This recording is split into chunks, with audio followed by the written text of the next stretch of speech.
El artículo 25 recoge el principio de legalidad penal al establecer que nadie puede ser condenado o sancionado por acciones u omisiones que en el momento de producirse no constituyan delito, falta o infracción administrativa, según la legislación vigente en aquel momento.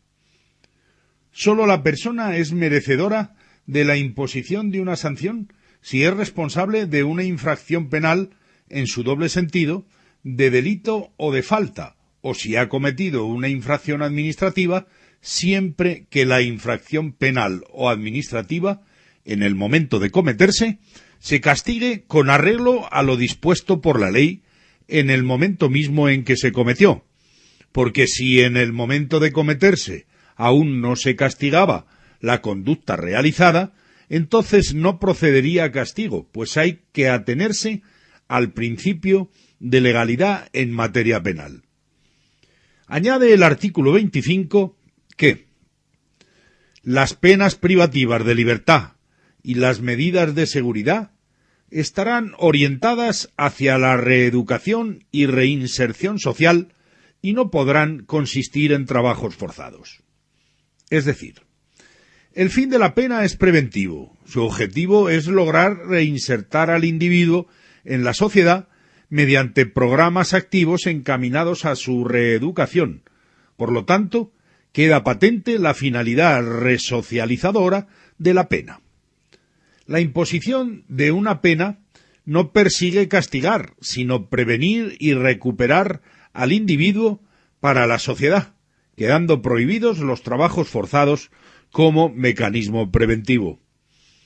Continúa el artículo 25 señalando que el condenado a pena de prisión que estuviere cumpliendo la misma gozará de los derechos fundamentales de este capítulo, a excepción de los que se vean expresamente limitados por el contenido del fallo condenatorio, el sentido de la pena y la ley penitenciaria. En todo caso, tendrá derecho a un trabajo remunerado y a los beneficios correspondientes de la seguridad social, así como al acceso a la cultura y al desarrollo integral de su personalidad. Es decir, si una persona ha sido condenada con una pena privativa de libertad, seguirá disfrutando de los mismos derechos que recoge el artículo 25, salvo que exista alguna limitación por parte de la autoridad judicial.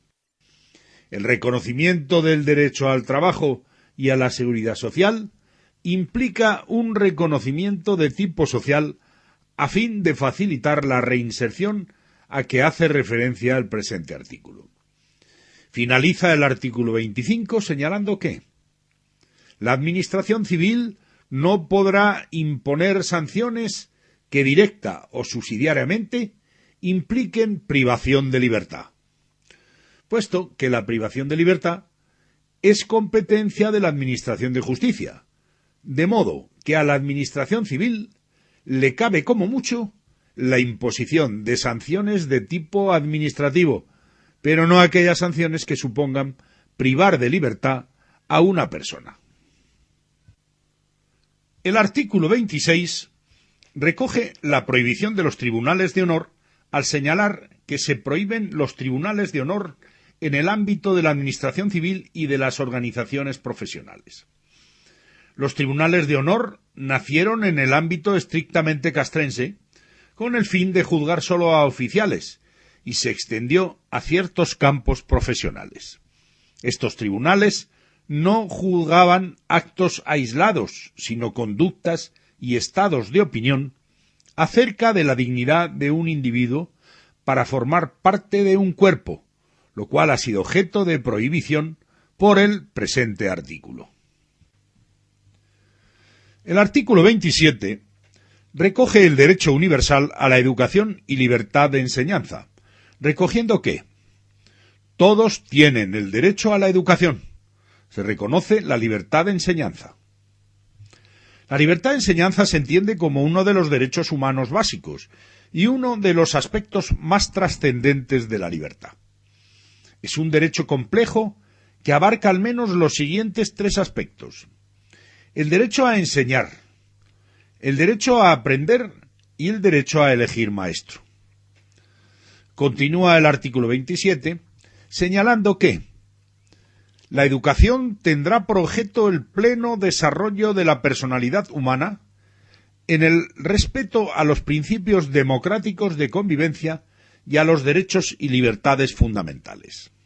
O sea, el objetivo de la educación consiste en que la persona alcance sus mayores cotas de desarrollo respetando las bases de un Estado social y democrático de derecho. Al añadir que los poderes públicos garantizan el derecho que asiste a los padres para que sus hijos reciban la formación religiosa y moral que esté de acuerdo con sus propias convicciones, se quiere dejar clara la posición del Estado respecto al hecho de que los padres pueden decidir con libertad qué tipo de formación recibirán sus hijos en materia religiosa, sin olvidar que vivimos en un Estado aconfesional, es decir, un Estado en el que no hay una religión oficial. Continúa el artículo 27 sosteniendo que la enseñanza básica es obligatoria y gratuita. Los poderes públicos garantizan el derecho de todos a la educación mediante una programación general de la enseñanza, con participación afectiva de todos los sectores afectados y la creación de centros docentes. Destacamos la obligatoriedad hasta los 16 años de edad y la gratuidad de la enseñanza básica, entendida como los estudios básicos o estudios primarios que aseguran la correcta alfabetización, es decir, que enseña a leer, escribir, cálculo básico y algunos de los conceptos culturales considerados imprescindibles. Su finalidad es proporcionar a todos los alumnos una formación común que haga posible el desarrollo de las capacidades individuales. Padres, representantes de alumnos y docentes contribuirán a la planificación del programa de formación de los centros docentes, por tratarse directamente de sectores implicados en la enseñanza. Asimismo, se reconoce a las personas físicas y jurídicas la libertad de creación de centros docentes dentro del respeto a los principios constitucionales. Es decir, cualquiera que se lo plantee puede crear un centro educativo, con el solo límite del respeto a los principios que marca nuestra Constitución. Los profesores, los padres y, en su caso, los alumnos intervendrán en el control y gestión de todos los centros sostenidos por la Administración con fondos públicos, en los términos que la ley establezca. Es decir, los sectores implicados en el sistema educativo gozan de la potestad de fiscalizar los centros que se sostengan con financiación pública, sin olvidar que compete a las autoridades educativas la comprobación de que el sistema educativo se adecúe al cumplimiento estricto de las normas en materias de educación. Esta idea se recoge en el mismo artículo 27 a continuación al establecer que los poderes públicos inspeccionarán y homologarán el sistema educativo para garantizar el cumplimiento de las leyes. Los poderes públicos ayudarán a los centros docentes que reúnan los requisitos que la ley establezca.